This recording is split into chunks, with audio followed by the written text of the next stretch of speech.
Hello student, today we are moving towards next point of our syllabus, that is factor affecting the SN1 and SN2 reaction. कुठले जे factor आहेत ते SN1 आणि SN2 रिएक्शनला affect करू शकतात, rate of reaction change करू शकतात, ते आपल्याला आज डिस्कशन करायचे आहे. त्यामध्ये तीन फॅक्टर आहेत. पहिला फॅक्टर आहे नेचर ऑफ सबस्ट्रेट. दुसरा फॅक्टर आहे nucleophilicity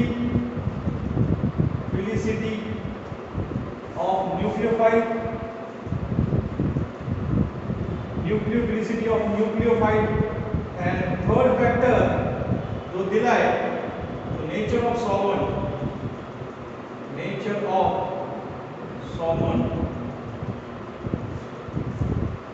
So the SN1 and SN2 reaction depends on nature of substrate, nucleophilicity of the nucleophile and nature of the solvent. First we have to discuss over the point nature of substrate. Before starting this, we should look into mechanism of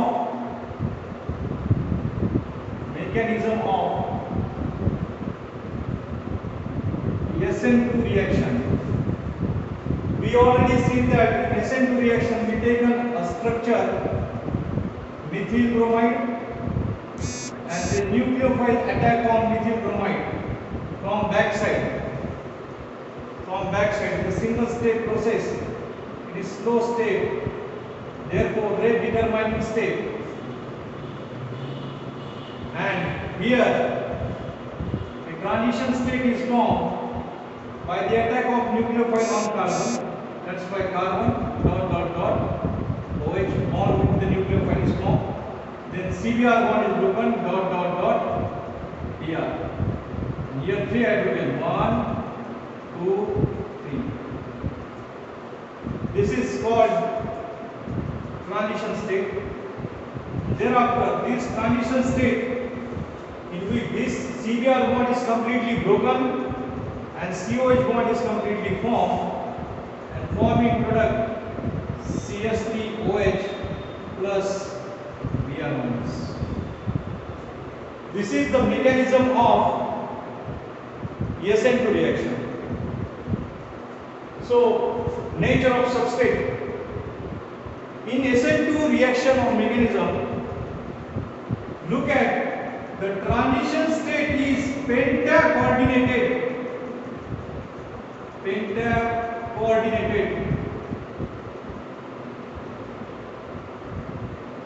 transition state ही penta coordinated आहे. म्हणजे या transition state मध्ये कार्बनला 5 bond दिसत आहेत. 1 2 3 3 hydrogen बरोबर 3 bond, एक OH बरोबर आणि एक Br बरोबर. ऍक्च्युअली कार्बनची व्हॅलेन्सी 4च असते, टेट्राव्हॅलंट असतो कार्बन. पण इंटरमिडिएट मध्ये तिथं एक बॉन्ड एक्स्ट्रा दाखवलेला, कारण तो ब्रेकिंगच्या स्टेट मध्ये आहे आणि एक बॉन्ड मेकिंगच्या स्टेट मध्ये आहे. हा ब्रेकिंगच्या स्टेट मध्ये आहे आणि हा CBr बॉन्ड ब्रेकिंगच्या स्टेट मध्ये आहे. आणि ऑलरेडी 3 बॉन्ड कार्बनला अटॅच आहे CH3 ग्रुपची. तर इथं ट्रान्झिशन स्टेट मध्ये ट्रान्झिशन स्टेट पेंटा कोऑर्डिनेटेड आहे आणि पेंटा कोऑर्डिनेटेड असल्यामुळं ही ट्रान्झिशन स्टेट क्राउडेड आहे. म्हणजे ती गर्दी असलेली स्टेट आहे. त्यामध्ये ग्रुप ऑफ आयटम और आयटम हे कार्बन भोवती गर्दी केलेली आहे त्यांनी. म्हणून असं म्हटलं this transition state is crowded transition state. Therefore, SN2 reaction is generally favors for less crowded alkyl halide. म्हणजे SN2 रिएक्शन पण कोणाला फेवर्स करायला पाहिजे? ज्या अल्किल हॅलाइडची साईज कमी आहे, ज्या अल्किल हॅलाइड मध्ये क्राउडिंग कमी आहे अल्किल ग्रुपची, तिथे SN2 रिएक्शन फास्टर व्हायला पाहिजे. आणि ज्या अल्किल हॅलाइड मध्ये क्राउडिंग जास्त आहे, ग्रुप जास्त आहेत, मोठमोठे आहेत कार्बनच्या भोवती ट्रान्झिशन स्टेट मध्ये, तर त्यावेळेस SN2 रिएक्शनचा रेट कमी व्हायला पाहिजे. म्हणजे ट्रान्झिशन स्टेट जेवढी जास्त क्राउडिंग होईल तेवढं रेट ऑफ SN2 रिएक्शन कमी कमी होत जाणार, आणि ट्रान्झिशन स्टेट जेवढी कमी क्राउडेड असणार तेवढं SN2 रिएक्शनचं रेट जास्त असणार.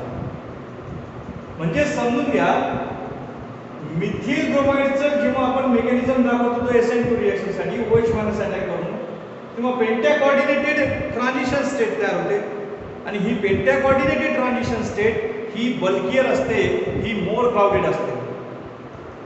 म्हणून आपण अल्किल हॅलाइड जर छोटं घेतलं, छोट्या ग्रुपचं घेतलं ज्यामध्ये हायड्रोजन किंवा मिथिल ग्रुप कमी आहेत असं घेतलं तर रेट ऑफ SN2 रिएक्शन वाढत जाईल. आणि जर अल्किल हॅलाइड आपण मोर क्राउडेड घेतलं, मोर बल्कियर घेतलं ज्यामध्ये जास्त अल्किल ग्रुप आहेत, तर ट्रान्झिशन स्टेट सुद्धा मोर क्राउडेड होणार, आणि ट्रान्झिशन स्टेट मोर क्राउडेड झाली तर SN2 रिएक्शनचं रेट कमी होईल. ते आपण बघूया. सपोज मी इथं 3-4 एक्झाम्पल देतो.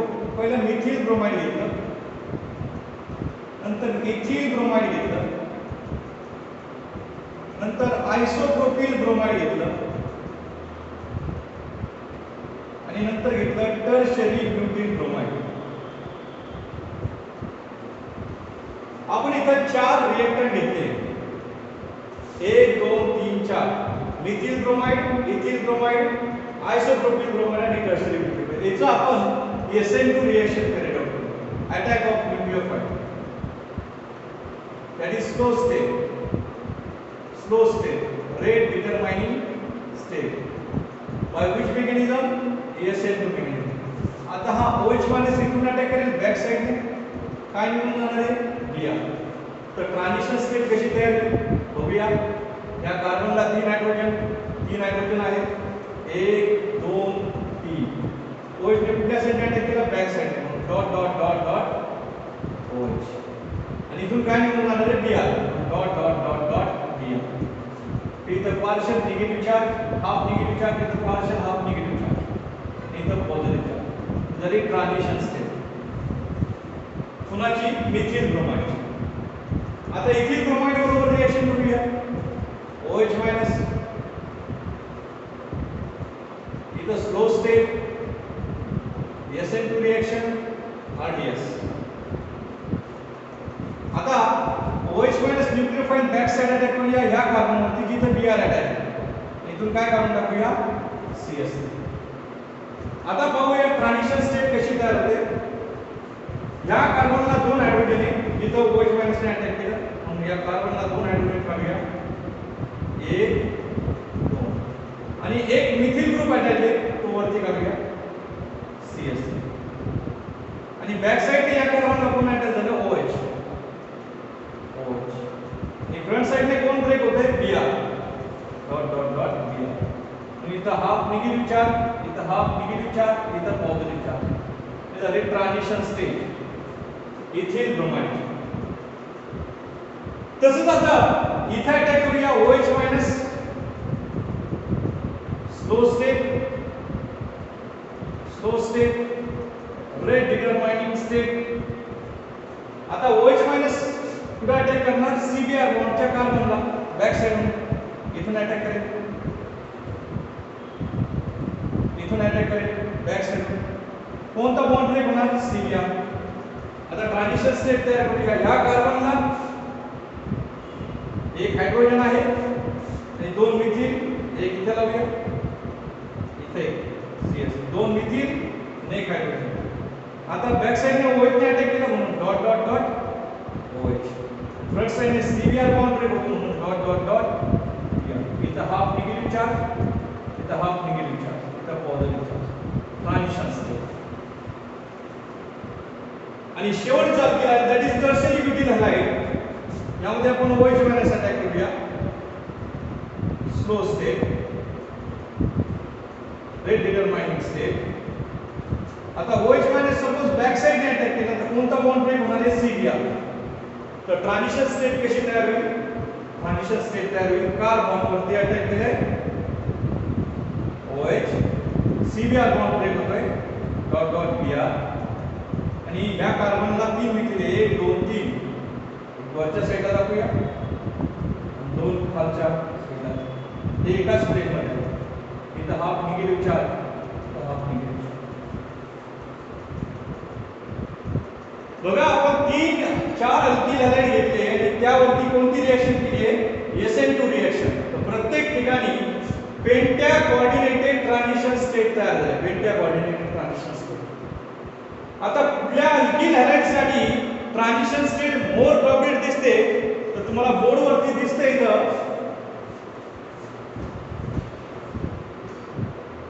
टर्शरी अल्किल हॅलाइड साठी, टर्शरी अल्किल हॅलाइड साठी ट्रान्झिशन स्टेट मोर क्राउडेड दिसते. मोर क्राउडेड. इथं अल्किल ग्रुपची गर्दी वाढली टर्शरी अल्किल हॅलाइड साठी. आणि सगळ्यात कमी क्राउडेड स्टेट कुठे दिसते? ट्रान्झिशन स्टेट लेस क्राउडेड. लेस क्राउडेड ट्रान्झिशन स्टेट कोणासाठी दिसते? मिथिल ब्रोमाइड साठी दिसते. म्हणजेच काय? आपण जर मिथिल ब्रोमाइड साठी SN2 रिएक्शन केली तर त्याची ट्रान्झिशन स्टेट लेस क्राउडेड दिसते. इथिल ब्रोमाइड साठी केली तर थोडी मोर क्राउडेड दिसते. आयसोब्रोमाइड साठी केली, आयसोप्रोपिल ब्रोमाइड साठी रिएक्शन केली तर ट्रान्झिशन स्टेट मध्ये क्राउडिंग वाढलेली दिसते. आणि जर टर्शरी ब्युटिल ब्रोमाइड मध्ये रिएक्शन केली SN2 तर ट्रान्झिशन स्टेट सगळ्यात जास्त क्राउडेड दिसते. आणि पेंटा कोऑर्डिनेटेड ट्रान्झिशन स्टेट मध्ये जर क्राउडिंग वाढली तर असं म्हणतो आपण rate of SN2 reaction, rate of SN2 reaction decreases. Rate of SN2 reaction decreases. म्हणजे सगळ्यात जास्त रेट ऑफ SN2 रिएक्शन कुठे आहे? की ज्या अल्किल हॅलाइडचं बल्कीनेस कमी आहे, बल्कीनेस कमी आहे म्हणजे त्याची ट्रान्झिशन स्टेट लेस क्राउडेड आहे, तिथे SN2 रिएक्शनची रेट जास्त. So rate of SN2 reaction is maximum for that alkyl halide which is less crowded, and rate of SN2 reaction is minimum for that alkyl halide in which their transition state is more crowded. So in SN2 reaction, those substrate in which the transition state, which is a penta coordinated, found to be more crowded, the rate of SN2 reaction is less, and for those substrate the transition state penta coordinated is less crowded, the rate of SN1 reaction is maximum. Hence from this it is concluded that the rate of SN2 reaction or SN2 reaction is favors for primary alkyl halide and least favors for tertiary alkyl halide. म्हणून आपण असं म्हणूया SN2 reaction कोणत्या substrate साठी more favourable आहे? Primary alkyl halide साठी, कारण की तिथे पेंटा कोऑर्डिनेट ट्रान्झिशन स्टेट ही लेस क्राउडेड असते. आणि SN2 रिएक्शन कोणाला सगळ्यात कमी फेवरेबल आहे? लीस्ट फेवरेबल आहे, जिथं ट्रान्झिशन स्टेट मोर क्राउडेड असते, म्हणजे tertiary alkyl halide. So from this we can state a general statement that the rate of SN2 reaction for these four substrate is in the order methyl bromide undergoes faster SN2 reaction than ethyl bromide, which undergoes faster SN2 reaction than isopropyl bromide, which undergoes faster SN2 reaction than tertiary butyl bromide.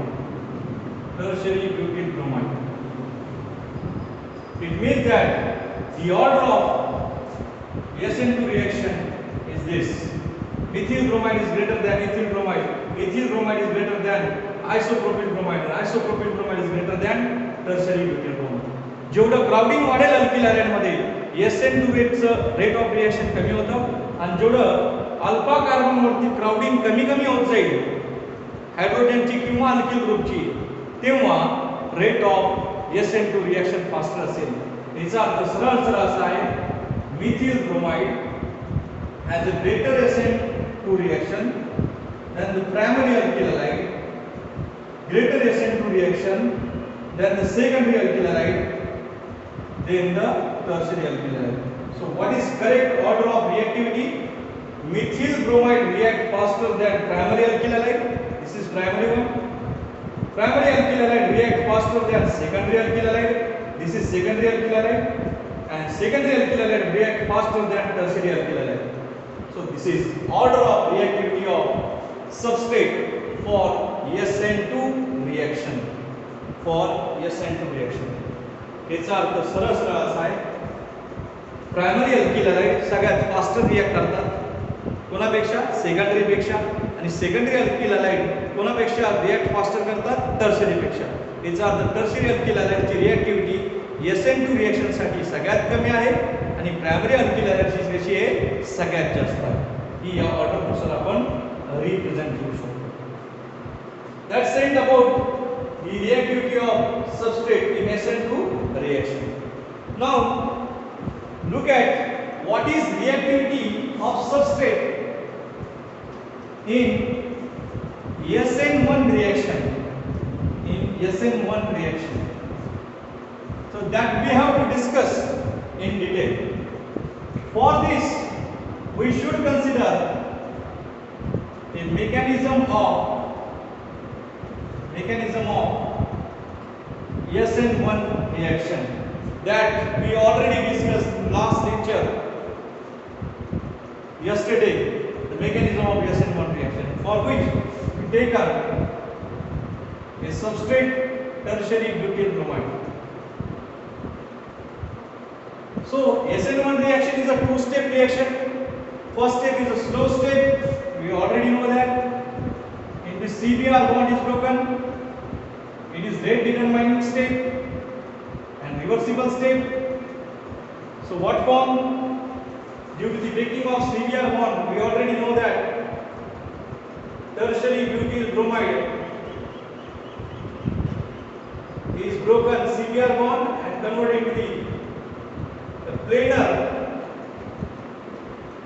Carbocation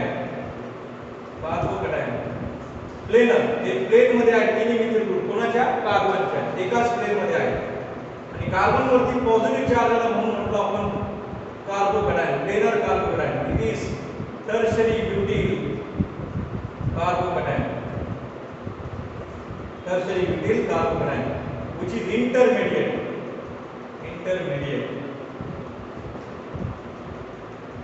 plus what Br minus. आणि दुसऱ्या step मध्ये tertiary butyl carbocation जो आहे CH3 plus charge, it is attacked by OH minus either from front side or back side due to its planarity. It is fast step, so forming CH3 OH, tertiary butyl alcohol. So in SN1 reaction there is a formation of planar carbocation intermediate. In SN1 reaction there is a formation of planar carbocation intermediate in a rate determining state. SN1 reaction मध्ये पहिली step जी CBr bond breaking आहे त्यामध्ये planar carbocation तयार होतो as a intermediate म्हणजे अशी state जी reactant नंतर तयार होते आणि प्रोडक्ट तयार होण्याच्या अगोदर रिएक्टंट च्या ब्रेकिंग ऑफ द बॉन्ड मध्ये तयार होते आणि प्रोडक्ट मध्ये कन्वर्ट होते म्हणजे जी सुरुवातीला अपीयर होत नाही आणि शेवटी अपीयर होत नाही अशी स्टेप ही इंटरमिडिएट स्टेप आहे द प्लेनर कार्बोकॅटायन तयार होते and this planar carbocation form in SN1 reaction are stable. It is stable and has less steric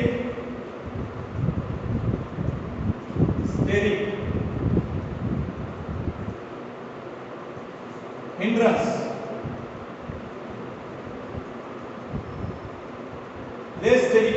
of alkyl group.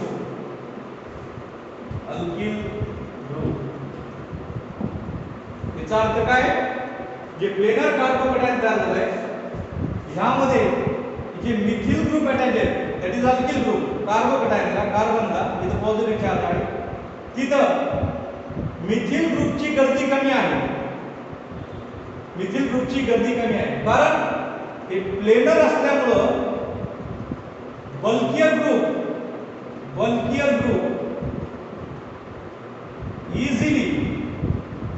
easily accommodate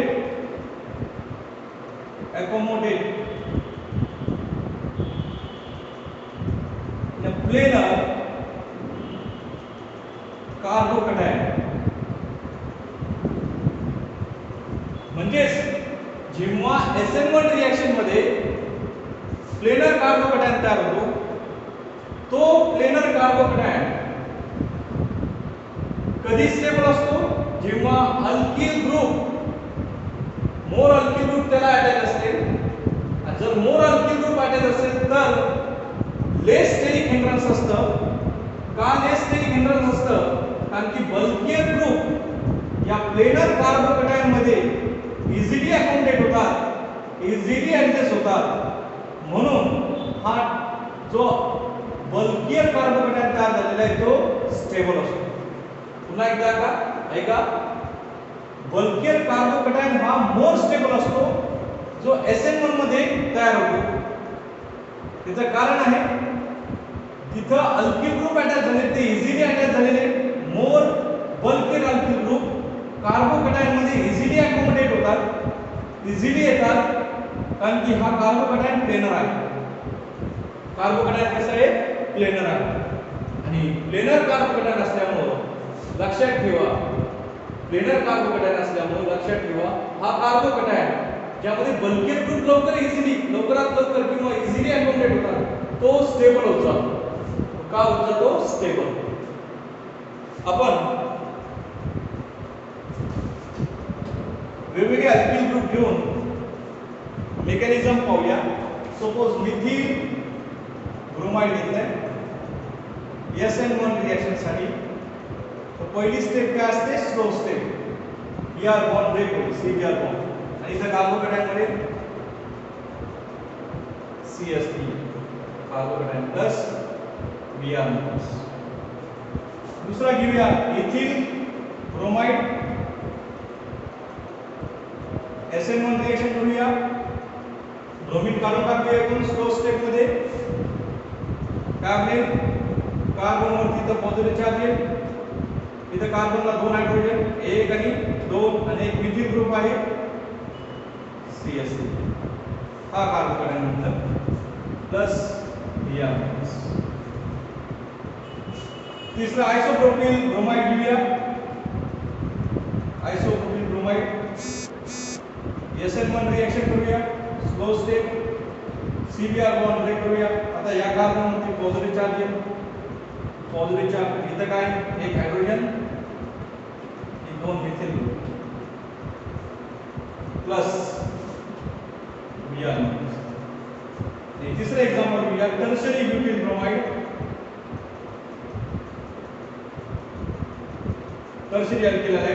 SN1 reaction मध्ये पहिल्या step मध्ये CBr bond break करूया. Carbocation तयार होईल. CH3 आणि इथं प्लस चार्ज प्लस Br. हे चारही अल्किल हॅलाइड जेव्हा तुम्ही ऑब्झर्वेशन करता तर मी आता सांगितलं SN1 मेकॅनिझम मध्ये जे कार्बोकॅटायन तयार होतो तो प्लेनर असतो. आणि जेवढं बल्कियर कार्बोकॅटायन असेल, म्हणजेच काय, जेवढे कार्बोकॅटायन मध्ये अल्किल ग्रुप मोठे असतील आणि ते कार्बोकॅटायन मध्ये इझिली अकोमोडेट होतात का, तो कार्बोकॅटायन प्लेनर असतो म्हणून. तर जेवढं मोठे अल्किल ग्रुप येणारे कार्बोकॅटायन मध्ये, मोठमोठे बल्कियर ग्रुप येणारे, ते लवकरात लवकर काय होतात, अकोमोडेट होतात प्लेनर स्ट्रक्चर ऑफ कार्बोकॅटायन मध्ये. म्हणून आपण इथं जर पाहिलं मिथिल ब्रोमाइड चं SN1 रिएक्शन केलं तर मिथिल कार्बोकॅटायन तयार होतं. इथिल ब्रोमाइड चं SN1 रिएक्शन केलं तर इथिल कार्बोकॅटायन तयार होतं. आयसोप्रोपिल ब्रोमाइडचं जर कन्वर्जन SN1 रिएक्शन केली तर पहिल्या स्टेप मध्ये आयसोप्रोपिल कार्बोकॅटायन तयार होतो आणि टर्शरी ब्युटिल ब्रोमाइड घेतलं तर SN1 रिएक्शन मध्ये टर्शरी ब्युटिल कार्बोकॅटायन तयार होतो. आता हे सगळे कार्बोकॅटायन प्लेनर आहेत, पण यामध्ये जर आपण विचार केला तर bulkier nature, bulkier group down the group काय होतात, increases. Bulkier group down the group, bulkier nature in carbocation increases. Bulkier nature in a carbocation increases as we moving from methyl bromide to tertiary butyl bromide. आणि मी आताच म्हटलं होतो, जेवढे alkyl ग्रुपचं bulkier नेस वाढेल तेवढे ते इझिली अकोमोडेट होतात कार्बोकॅटायन मध्ये, कारण की कार्बोकॅटायन काय असतं, प्लेनर असतं. म्हणून जो जास्तीत जास्त बल्कियर कार्बोकॅटायन असेल तो स्टेबल असतो, तो फास्टर SN1 रिएक्शन मध्ये जातो, आणि जो लेस क्राउडेड कार्बोकॅटायन असतो तो लेस स्टेबल असतो आणि तो लीस्ट फेवरेबल करतो SN1 रिएक्शनला. म्हणून आपण असं म्हणूया, मिथिल कार्बोकॅटायन, त्यानंतर इथिल कार्बोकॅटायन, त्यानंतर आयसोप्रोपिल कार्बोकॅटायन, त्यानंतर टर्शरी ब्युटिल कार्बोकॅटायन. टर्शरी ब्युटिल कार्बोकॅटायन यामध्ये स्टॅबिलिटी या पद्धतीने वाढत जाते. Stability of planar carbocation increases. Stability of planar carbocation increases. Thus rate of SN1 reaction increases. म्हणजेच SN1 रिएक्शन कोणाला फेवरेबल आहे? SN1 reaction is favorable for tertiary butyl bromide, react faster than isopropyl bromide, react faster than ethyl bromide,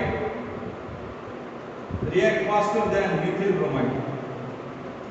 This is the rate of SN1 reaction.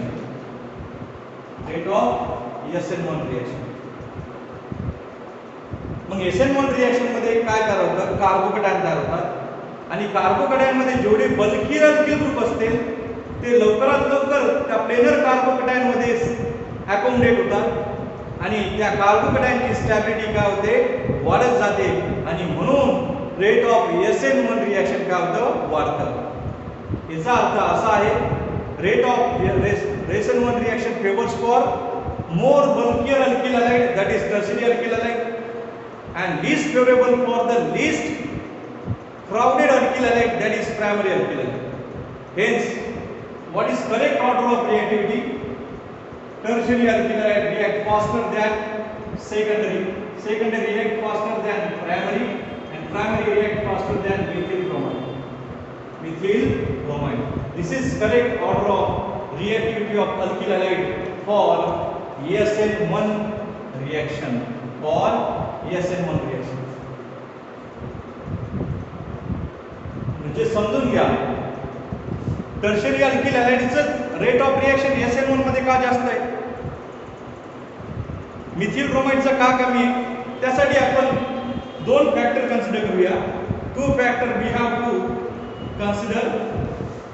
That two factor discussing on the basis of two structural effect that is number 1 inductive effect and number 2 hyperconjugation.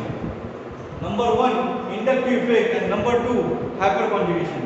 या 4 cases मध्ये methyl carbocation, ethyl carbocation, isopropyl carbocation आणि tertiary ब्युटिल carbocation मध्ये सगळ्यात stable कोण आहे? जो carbocation सगळ्यात stable असेल तो SN1 मध्ये जातो. ते ठरवण्यासाठी आपल्याकडे 2 स्ट्रक्चरल इफेक्ट आहेत. स्ट्रक्चरल इफेक्ट, 2 स्ट्रक्चरल इफेक्ट दिले आहेत. पहिला आहे इंडक्टिव्ह इफेक्ट आणि दुसरा आहे हायपर कॉन्जुगेशन. हायपर कॉन्जुगेशन आपण सिंपल भाषेमध्ये हे 2 स्ट्रक्चरल इफेक्ट या कार्बोकॅटायनच्या स्टॅबिलिटीवरती अप्लाय करूया. म्हणजे या कार्बोकॅटायनची स्टॅबिलिटी कोणाच्या साहाय्याने एक्सप्लेन करूया? इंडक्टिव्ह इफेक्ट आणि हायपर कॉन्जुगेशन. मग इंडक्टिव्ह इफेक्ट म्हणजे काय? इंडक्टिव्ह इफेक्ट म्हणजे इलेक्ट्रॉन डोनेटिंग इफेक्ट आणि electron withdrawing effect. Inductive effect म्हणजे काय? इलेक्ट्रॉन डोनेटिंग इफेक्ट आणि इलेक्ट्रॉन विड्रॉइंग इफेक्ट. कार्बोकॅटायनची स्टॅबिलिटी कधी वाढत जाते? जेव्हा त्या कार्बोकॅटायनच्या कार्बनला जे अल्किल ग्रुप आहेत ते अल्किल ग्रुप इलेक्ट्रॉन डोनेट करतील पॉझिटिव्ह चार्जला, तेवढं त्याची इंडक्टिव्ह इफेक्ट जास्त. म्हणजेच अल्किल ग्रुप कार्बोकॅटायनमध्ये जास्त असेल, त्यांची electron donating capacity, releasing capacity जास्त असेल, तेवढं प्लस आय इंडक्टिव्ह इफेक्ट जास्त असेल, तेवढी स्टॅबिलिटी जास्त असेल. आणि जेवढे कार्बोकॅटायनमध्ये अल्किल ग्रुपची क्राउडिंग कमी कमी होत जाणार, अल्किल ग्रुप कमी कमी होत जाणार, तेवढी इलेक्ट्रॉन डोनेटिंग कॅपॅसिटी त्या ग्रुपची कमी कमी होत जाणार आणि स्टॅबिलिटी ऑफ कार्बोकॅटायन कमी कमी होत जाणार. जर आपण इंडक्टिव्ह इफेक्ट पाहिला, inductive effect plus I inductive effect alkyl group दाखवतात. अल्किल ग्रुप कोणता इंडक्टिव्ह इफेक्ट दाखवतात? प्लस आय इंडक्टिव्ह इफेक्ट दाखवतात. म्हणजे donating electron donating effect, electron donating effect. मग पाहूया पहिल्या केसमध्ये मिथिल कार्बोकॅटायन घेतलं, त्यानंतर इथिल कार्बोकॅटायन, त्यानंतर आयसोप्रोपिल कार्बोकॅटायन आणि त्यानंतर टर्शियरी ब्युटिल कार्बोकॅटायन. मिथिल कार्बोकॅटायनमध्ये हायड्रोजन आहेत 3 आणि तिन्ही हायड्रोजनची इलेक्ट्रॉन डोनेटिंग कॅपॅसिटी 0 असते. म्हणजे इंडक्टिव्ह इफेक्ट 0 असतो. Inductive effect of 3 hydrogen item is 0. म्हणून हे या कार्बोकॅटायनला स्टॅबिलिटी करू शकत नाही 3 हायड्रोजन. दुसऱ्या केसमध्ये येऊया, इथिल कार्बोकॅटायनमध्ये एक मिथिल ग्रुप आला का, 1 मिथिल ग्रुप. हा इलेक्ट्रॉन डोनेट करतो या पॉझिटिव्ह चार्ज कार्बनला, म्हणून इथला पॉझिटिव्ह चार्ज कमी होतो आणि जेवढं पॉझिटिव्ह चार्ज कमी होईल तेवढी स्टॅबिलिटी वाढेल. तर इथं प्लस आय इंडक्टिव्ह इफेक्ट आहे एक मिथिल ग्रुप. आयसोप्रोपिल कार्बोकॅटायन मध्ये बघा, इथं 2 मिथिल ग्रुप इलेक्ट्रॉन डोनेट करतात by plus I inductive effect, electron donating group. आणि जर 2 मिथिल ग्रुप इलेक्ट्रॉन डोनेट करत असेल तर इथला पॉझिटिव्ह चार्ज अजून कमी होणार आहे आणि अजून कमी झाला तर स्टॅबिलिटी काय होईल? वाढेल. आणि टर्शियरी कार्बोकॅटायनमध्ये पाहिलं आपण तर 3 अल्किल ग्रुप आहेत, 1 2 3 आणि तिन्हीचे तिन्ही प्लस आय इंडक्टिव्ह इफेक्ट दाखवतात. तिन्हीचे तिन्ही काय दाखवतात? प्लस आय इंडक्टिव्ह इफेक्ट दाखवतात. प्लस आय इंडक्टिव्ह इफेक्ट दाखवलं तर लक्षात ठेवा 3 प्लस आय इंडक्टिव्ह मुळे हा पॉझिटिव्ह चार्ज अजून कमी होतो आणि जेवढं पॉझिटिव्ह चार्ज कमी होतो इलेक्ट्रॉन डोनेशन मुळे तेवढी स्टॅबिलिटी वाढते. याचा अर्थ असा आहे सगळ्यात जास्त इंडक्टिव्ह इफेक्ट कोणामध्ये? टर्शियरी ब्युटिल कार्बोकॅटायन मध्ये, कारण की 3 मिथिल ग्रुप इलेक्ट्रॉन डोनेट करतायत. त्याच्यापेक्षा कमी कुठे आहे? सेकंडरी प्रोपिल ग्रुप मध्ये, that is isopropyl group carbocation मध्ये. इथं 2 मिथिल ग्रुप इलेक्ट्रॉन डोनेट करतायत. त्याच्यानंतर त्याच्यापेक्षा कमी प्लस आय इंडक्टिव्ह इफेक्ट कोणामध्ये? इथिल कार्बोकॅटायन मध्ये. इथं फक्त एकच मिथिल ग्रुप इलेक्ट्रॉन डोनेट करतोय कार्बोकॅटायनला. आणि इथं मिथिल कार्बोकॅटायन मध्ये 3 हायड्रोजन आहे, अल्किल ग्रुप नाहीये आणि हायड्रोजनचा इंडक्टिव्ह इफेक्ट 0 असतो. याचा अर्थ सगळ्यात कमी इंडक्टिव्ह इफेक्ट मिथिल मध्ये आहे आणि सगळ्यात जास्त इंडक्टिव्ह इफेक्ट टर्शरी ब्युटीन मध्ये आहे. आणि जिथे इंडक्टिव्ह इफेक्ट म्हणजे इलेक्ट्रॉन डोनेटिंग ग्रुप जास्त असतात तिथं stability of alkyl halide carbocation जास्त असतं. म्हणून rate of SN1 reaction is favors for tertiary alkyl halide and least favorable for methyl bromide or primary alkyl halide. याचा अर्थ सरळ सरळ असा निघतो इंडक्टिव्ह इफेक्ट ज्या कार्बोकॅटायन मध्ये अल्किल ग्रुपचे इंडक्टिव्ह इफेक्ट जास्त असेल, इलेक्ट्रॉन डोनेटिंग ग्रुप जास्त असेल तेवढी कार्बोकॅटायनची स्टॅबिलिटी जास्त असते. आणि ज्या अल्किल हॅलाइड मध्ये इंडक्टिव्ह इफेक्ट कमी असेल कार्बोकॅटायन मध्ये तर त्याची स्टॅबिलिटी कमी असते. That is inductive effect. आता डिस्कस करूया हायपर कॉन्जुगेशन. हायपर कॉन्जुगेशनलाच म्हणतात नो बॉन्ड इफेक्ट. आणि या इफेक्ट मध्ये आपण स्टॅबिलिटी स्टडी करतो कुणाची? कार्बोकॅटायनची. कंडिशन काय? कार्बोकॅटायनला एक दुसरा कार्बन अटॅच असला पाहिजे, त्याला अल्फा कार्बन म्हणतात आणि त्या अल्फा कार्बनला ऍटलीस्ट 1 हायड्रोजन पाहिजे तर हायपर कॉन्जुगेशन पॉसिबल असतो. आपण हायपर कॉन्जुगेशन स्टडी करूया. सपोज एक्झाम्पल घेऊया CS3 CS2 प्लस. मला या इथिल कार्बोकॅटायन मध्ये हायपर कॉन्जुगेशन काढायचं आहे. तर मी आता सांगितलं कार्बोकॅटायनच्या शेजारचा कार्बन कोणता असतो? अल्फा असतो. अल्फाला ऍटलीस्ट एक हायड्रोजन पाहिजे तर 3 आहे. 3 हायड्रोजन कार्बन 1 2 3. आपण या हायड्रोजनला म्हणूया A हायड्रोजन, याला म्हणूया B हायड्रोजन, याला म्हणूया C हायड्रोजन. या अल्फा कार्बनच्या कार्बनला 3 हायड्रोजन अटॅच आहे A B C. आता काय करूया? हा बॉन्ड इथे शिफ्ट करूया स्टॅबिलिटीसाठी. त्याला म्हणतात hyperconjugation. Shifting of the sigma bond of alpha carbon atom between alpha and carbocation carbon is called as hyper conjugation.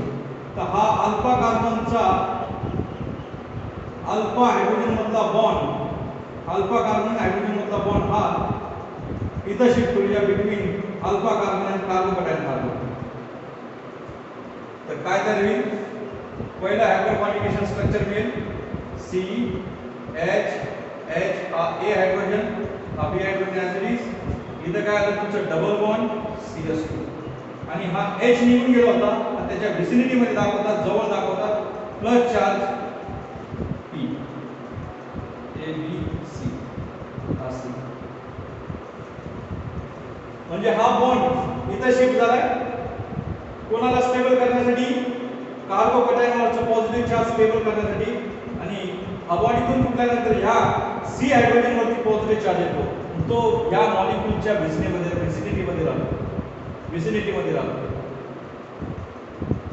like this.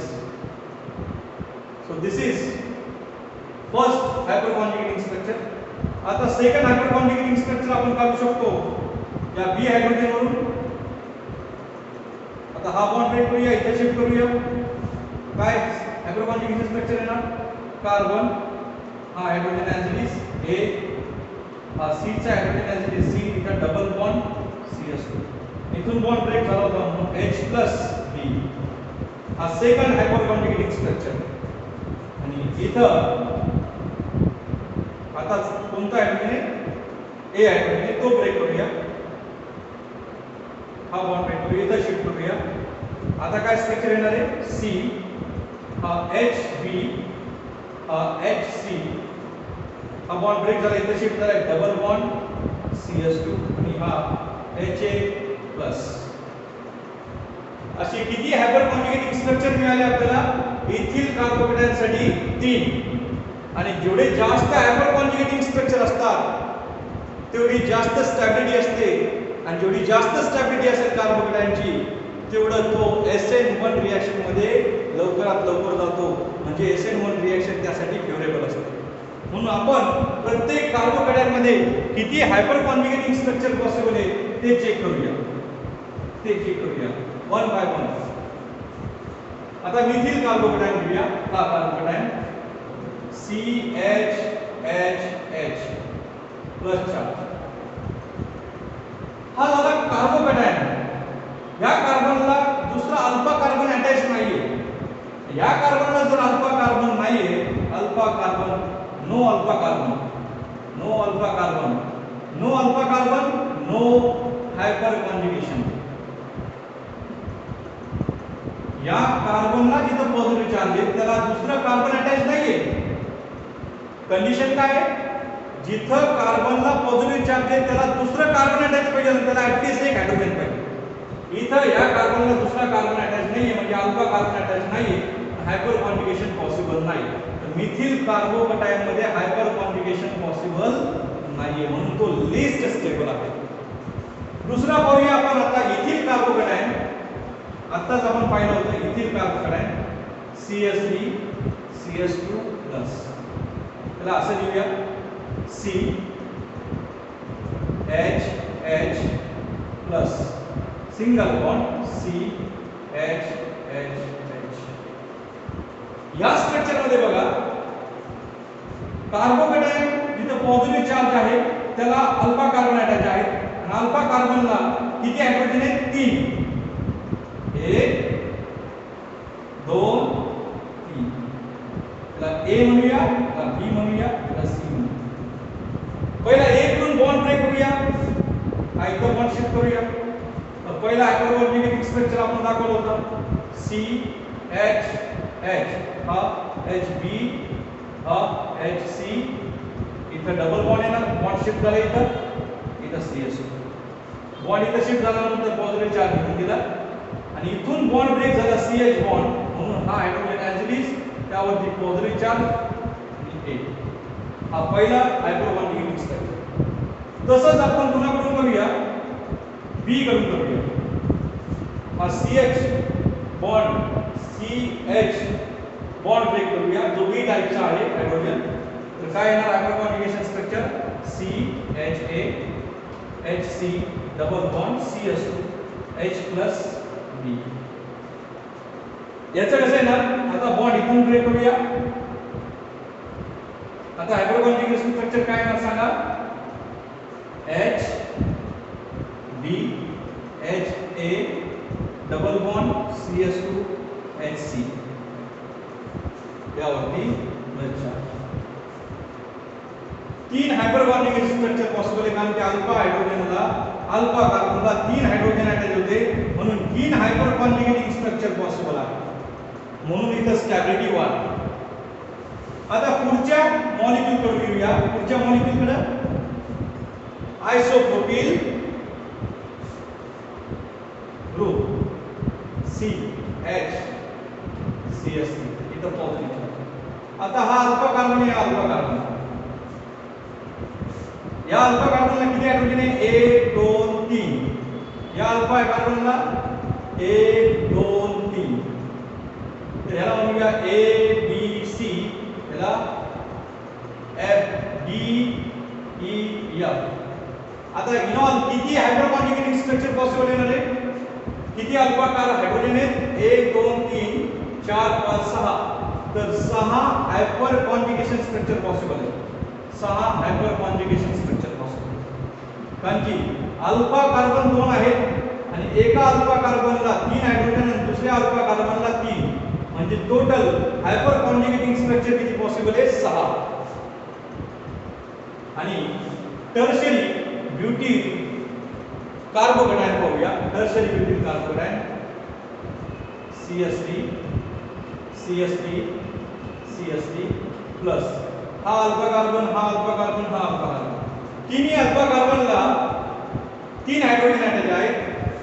हे असं लिहू शकतो C plus CH H H CH H H CH H H A B C D E F G H R.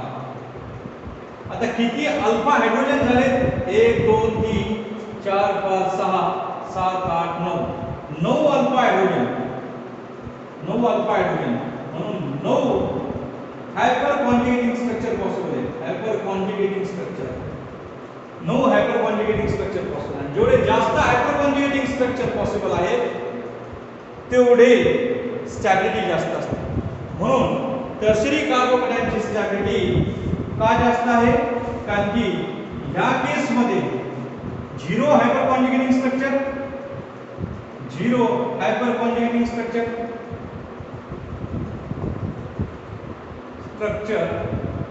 0 आहे. ह्या केस मध्ये किती आहे ethyl carbocation मध्ये? कारण की इथं अल्फा कार्बन एकच आहे, त्याला 3 हायड्रोजन आहे, म्हणून 3 हायपर कॉन्जुगेटिंग स्ट्रक्चर पॉसिबल आहे. इथं अल्फा कार्बन 2 आहेत आणि दोन्ही अल्फा कार्बनला 6 हायड्रोजन आहे, 6 हायपर कॉन्जुगेटिंग स्ट्रक्चर पॉसिबल आहे. इथं अल्फा कार्बन 3 आहेत टर्शरी ब्युटेन मध्ये आणि प्रत्येकाला 3 हायड्रोजन आहेत, म्हणून 9 हायपर कॉन्जुगेटिंग स्ट्रक्चर पॉसिबल आहे. आणि जेवढे हायपर कॉन्जुगेटिंग स्ट्रक्चर असतात तेवढी स्टॅबिलिटी जास्त असते. म्हणून लक्षात ठेवा SN1 रिएक्शनचा रेट कोणत्या सबस्टेन्स साठी जास्त आहे? Tertiary butyl bromide react faster than isobutyl bromide react faster than ethyl bromide react faster than methyl bromide. So what is correct order of reactivity of substrate for SN1 reaction? Tertiary alkyl halide react faster than secondary react faster than primary and primary react faster than methyl bromide. म्हणजे carbocation मध्ये bulkier group जेवढे जास्त असणार तेवढं stable carbocation असतो. कारण की carbocation हा प्लेनर असल्यामुळे तो बल्कियर ग्रुपला इझिली अकोमोडेट करतो आणि जेवढं बल्कियर कार्बोकॅटायन असेल त्या ठिकाणी प्लस इंडक्टिव्ह इफेक्ट जास्त असेल आणि जेवढं बल्कियर कार्बोकॅटायन असेल त्यामध्ये हायपर कॉन्जुगेटिंग स्ट्रक्चर सुद्धा जास्त असू शकतात. म्हणून स्टॅबिलिटी काय होते? वाढते. म्हणून alkyl halide tertiary alkyl halide साठी SN1 रिएक्शनचा रेट जास्त आहे आणि प्रायमरी अल्किल हॅलाइड साठी कमी आहे. या नेचर ऑफ सबस्ट्रेट वरून असं कळतं, नेचर ऑफ सबस्ट्रेट वरून असं कळतं for SN2 reaction mechanism methyl bromide react faster than primary alkyl halide, primary alkyl halide react faster than secondary alkyl halide, and tertiary alkyl halide reactor faster, secondary alkyl halide reactor faster than tertiary. This is for SN2 reaction. And for what? SN1 reaction, tertiary alkyl halide react faster than secondary react faster than primary, and primary react faster than methyl bromide. So this is order of reactivity of substrate for SN1 and SN2 reaction respectively. Thank you. We will continue tomorrow the next two factors which are affecting the rate of SN1 and SN2 reaction.